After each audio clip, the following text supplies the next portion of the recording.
La gauche et l'extrême gauche. Récemment, pour remporter les élections législatives, la gauche et l'extrême gauche se sont unies. Nous allons donc considérer qu'elles sont ensemble. La gauche et l'extrême gauche prônent l'État-providence, c'est-à-dire des impôts, et la redistribution des richesses.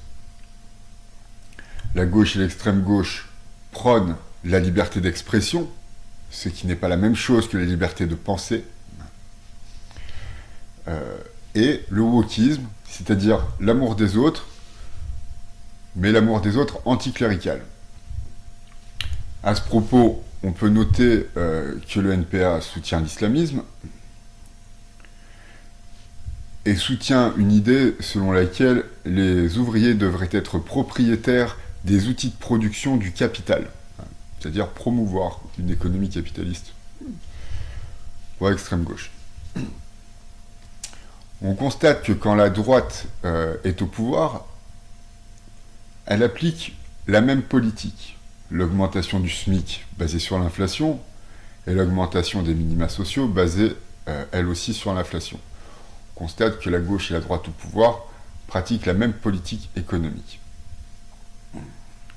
L'extrême droite, elle, est pro-sioniste, elle a de nombreux partisans juifs, ce qui est donc incongru quand on connaît l'histoire du Front National, qui est l'héritier du national-socialisme, le national-socialisme allemand. La droite traditionnelle, celle de Chirac, celle de Sarkozy, n'existe plus. D'ailleurs, cette droite traditionnelle tend vers le bolchevisme quand on entend le dernier discours de Laurent Wauquiez qui prône le mérite au travail. Sous-jacemment, on comprend que les exclus, les handicapés, les malades, les artistes et les intellectuels, qui pourtant font partie d'une caste, les artistes et les intellectuels, ne sont pas au cœur du projet de la droite de Laurent Wauquiez. Et je ne parle pas que des artistes et des intellectuels, mais de toutes les catégories que j'ai citées précédemment, qui considèrent que ce sont des parasites. Donc la droite traditionnelle n'existe plus et tend vers le bolchevisme. Alors quel est le vrai plan du Rassemblement national ? Suite au coup d'État de la Révolution, il exista différents régimes. La République, la monarchie constitutionnelle et l'Empire. On doit à la République la colonisation et l'école. On note qu'historiquement, la droite est anti-révolutionnaire, c'est ce qu'on appelle la réaction, qui pense que la nation, la patrie est un tout qui doit être dirigé de manière unilatérale. Et on constate que sous la Ve République, l'immense majorité des présidents ont été des présidents de droite ou du centre-droit. Mitterrand est le premier homme de gauche à avoir été élu président, et il a promu l'économie capitaliste et la répartition des richesses, exactement ce qu'a fait De Gaulle. Donc aujourd'hui, l'extrême droite est le parti le plus séduisant pour beaucoup de personnes, mais a-t-elle une vision pour l'avenir ? Est-elle souverainiste ? Est-elle européiste ? Ça, on ne sait vraiment pas. Dernièrement, donc, ils ont prôné l'Europe. Ils se sont dit pro-européens, donc européistes. Mais ces deux circonstances, puisque pendant des années, ils ont toujours été anti-européens. Donc on peut encore noter donc l'extrême droite est l'héritière du parti national-socialiste allemand, celui d'Adolf Hitler. Celui qui a exterminé 6 millions de juifs. On ne va pas ergoter sur les chiffres, de toute façon, c'est un nombre extraordinaire. Et on constate aujourd'hui que les juifs, en général, soutiennent Marine Le Pen. Il faut évidemment en conclure que c'est évidemment le parti qui va leur apporter le plus. C'est un parti qui leur apporte davantage que les autres. Donc, c'est surprenant. À propos de la gauche, j'ai envie de dire, d'où vient l'idéologie wokiste? N'est-ce pas le message chrétien? Un message que le christianisme s'est accaparé. Et quid de l'islamisme à gauche? C'est tous. Hein. Bon. Et les écologistes, alors, à gauche? Combien d'écologistes n'ont pas de frigo? Combien d'écologistes n'ont pas d'électroménager, font leur lessive à la main? Combien d'écologistes ne sont pas des escrocs, des charlatans? Combien? Qui sont les élus de la gauche? Des hommes politiques de métier, comme à Rome. Et dans tout ce beau monde, donc la gauche, l'extrême gauche, que c'est presque pareil, sauf que l'extrême gauche, donc il y a un programme économique ridicule et un soutien à l'islamisme, comment dit-on déjà, ils affirment un soutien au plein jour à l'islamisme. Et donc la droite, cette nouvelle droite, ou même les LR donc affichent leur opinion sur le fait qu'il y ait des parasites dans la société. Au milieu de tous ces petits gens, de tout ce beau monde, il y a les souverainistes. Les souverainistes, donc, qui ont, eux, pour programme politique, grosso modo, mis à part donc de vouloir remettre de l'ordre dans le pays au niveau de la justice, par exemple, qui ont pour programme politique de sortir de l'Europe. Je dis, ce qui est sûr, le marché européen permet à tous de maintenir la civilisation d'Internet et de la grande distribution. C'est-à-dire que le marché européen, l'Europe telle qu'on la connaît, permet aux entrepreneurs et aux entreprises d'exporter sans devoir payer de charges supplémentaires et ainsi d'avoir plus de clients, ce qui permet de payer leurs employés qui donc, eux, peuvent acheter des produits venus de l'étranger qu'ils ne payent pas cher. Donc, c'est la société actuelle, la société d'abondance. Ça, c'est le marché européen, c'est l'Europe, et les souverainistes veulent en sortir. C'est leur projet.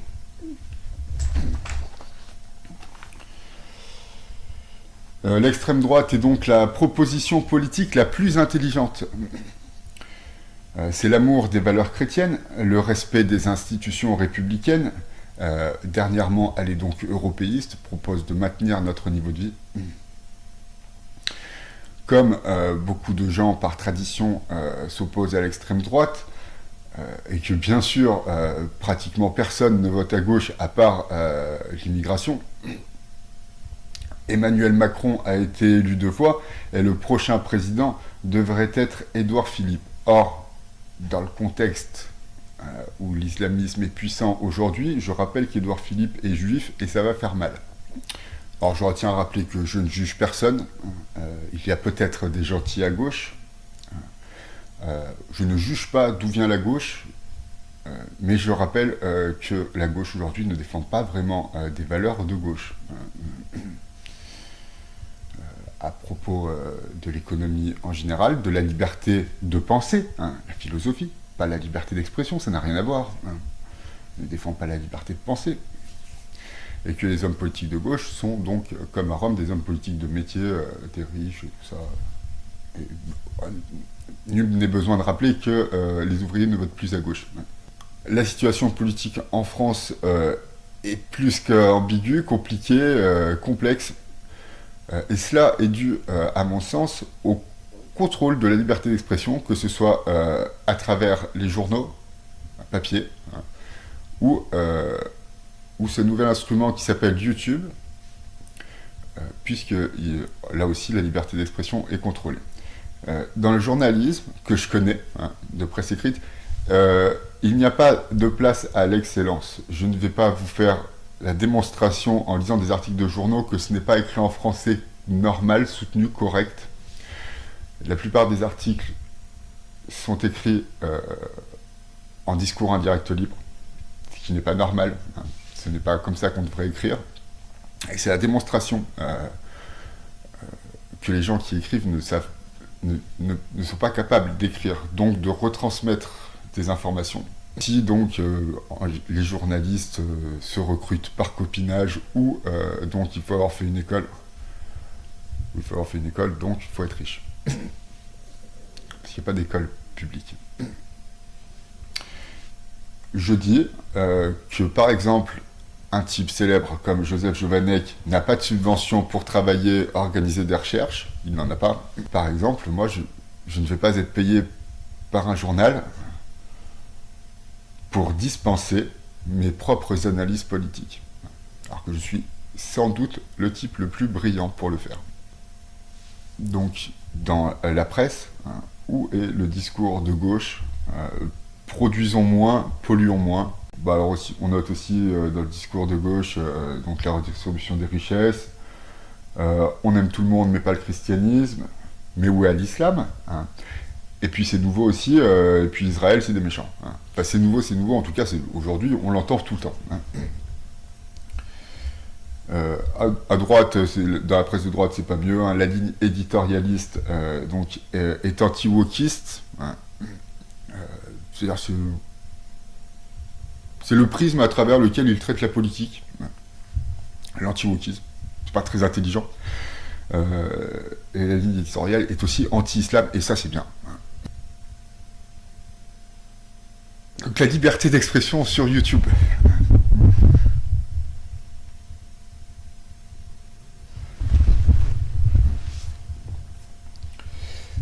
Et donc je prends l'exemple de mon ami, Jean Massier, qui est un totalitariste dont seules ses idées ont le droit d'être exprimées sur le chat de son émission Backseat, qui est dorénavant diffusée sur YouTube, et dont les contradicteurs n'ont pas le droit de participer à sa chaîne Twitch.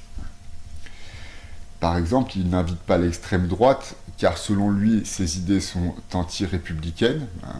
Ça, c'est la liberté d'expression. Ce n'est pas la liberté de penser, par exemple. Il a le droit de dire plein de choses. Mais penser, vraiment penser à quelque chose d'intelligent, ça, il ne le fait pas. Donc ça, je l'ai dit, les chatteurs intelligents, entre guillemets, sont bannis de ces chats.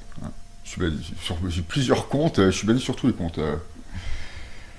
Donc, il soutient des mouvements violents comme les élèves de Sciences Po qui manifestent contre l'État d'Israël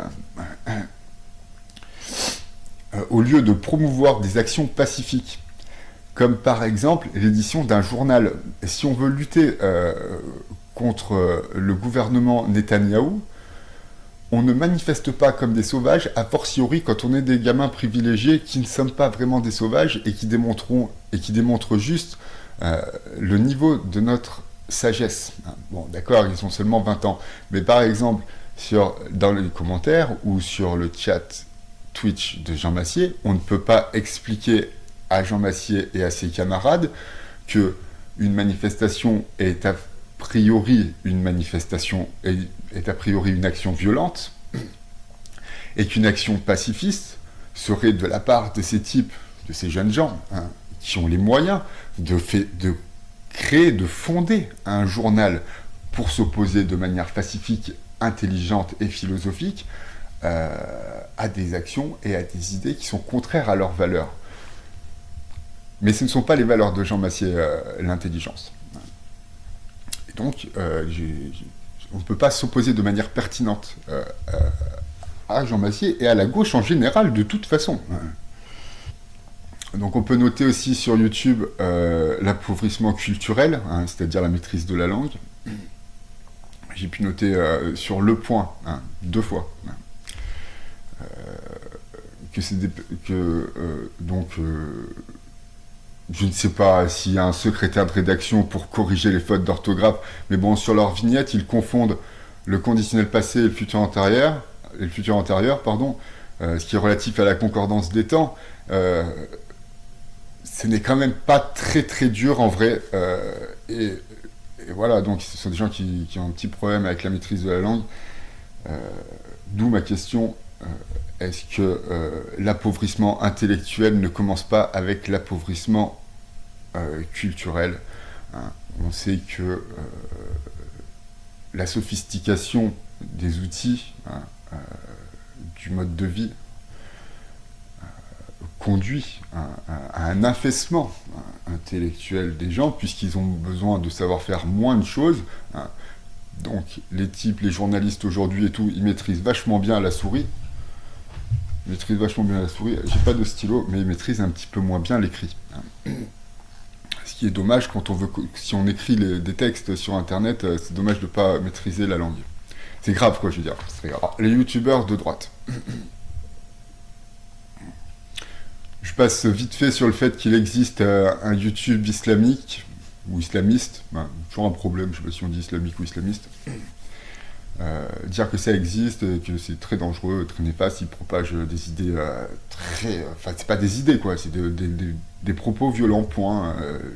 Un appel à la ségrégation. Pur et simple, et ce n'est pas chouette. Mais les youtubeurs de droite, eux, sont pratiquement pareils que ce YouTube islamique.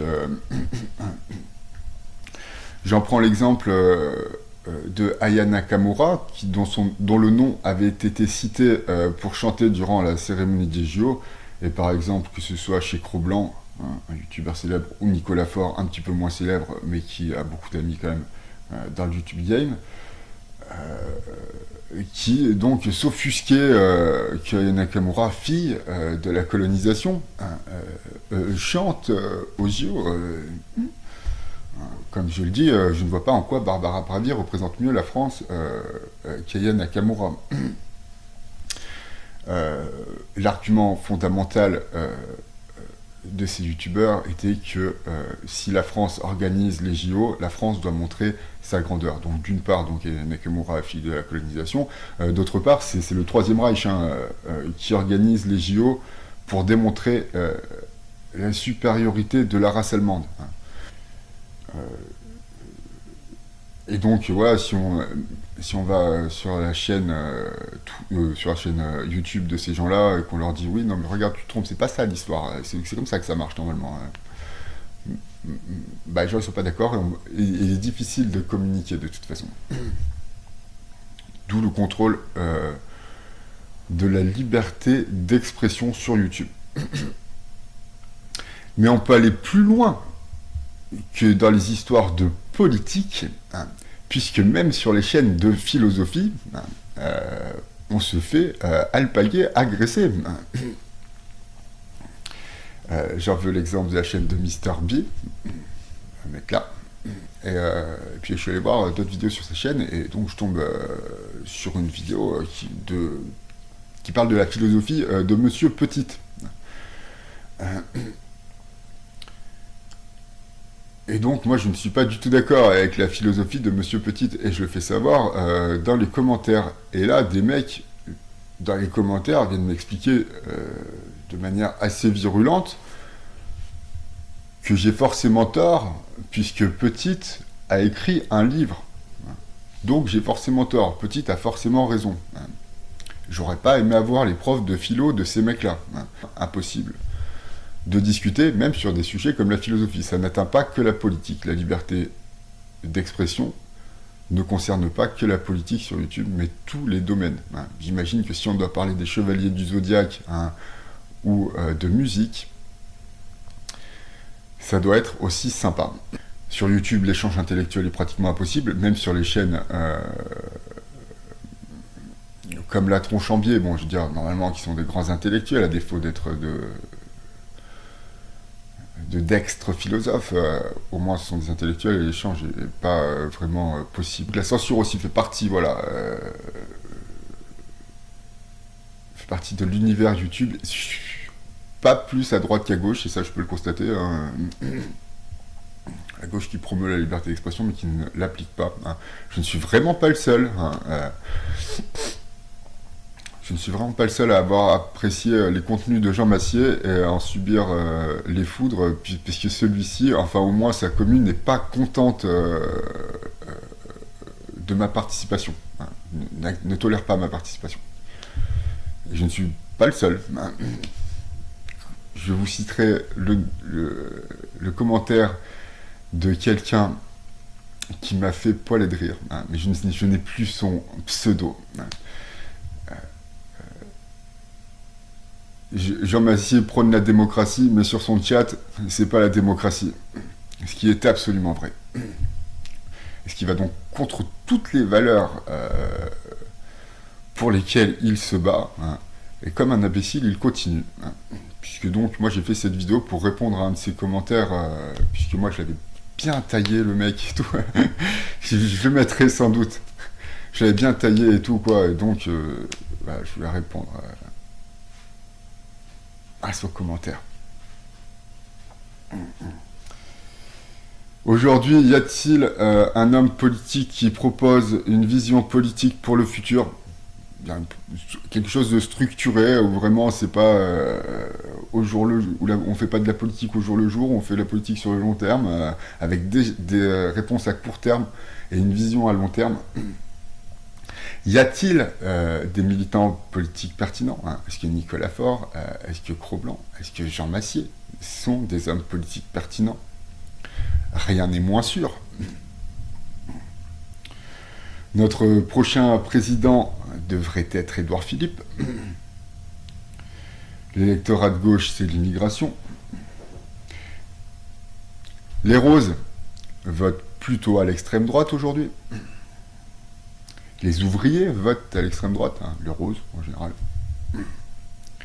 Mais il y a ce rejet de l'extrême droite dû à une tradition. C'est un défi sociologique sur lequel le YouTube Game et la gauche ne travaillent pas. Hein. De toute façon, ce ne sont pas des travailleurs. Et donc, dernière petite pique pour Monsieur Jean Massier. Hein, pour Jean Massier, les racistes sont ceux qui votent extrême droite. Ça m'étonnerait qu'il y ait beaucoup de personnes qui ne soient pas de vrais fascistes. Au moins un gros tiers de l'électorat de gauche qui ne soit pas des musulmans intégristes qui rejettent tout en bloc.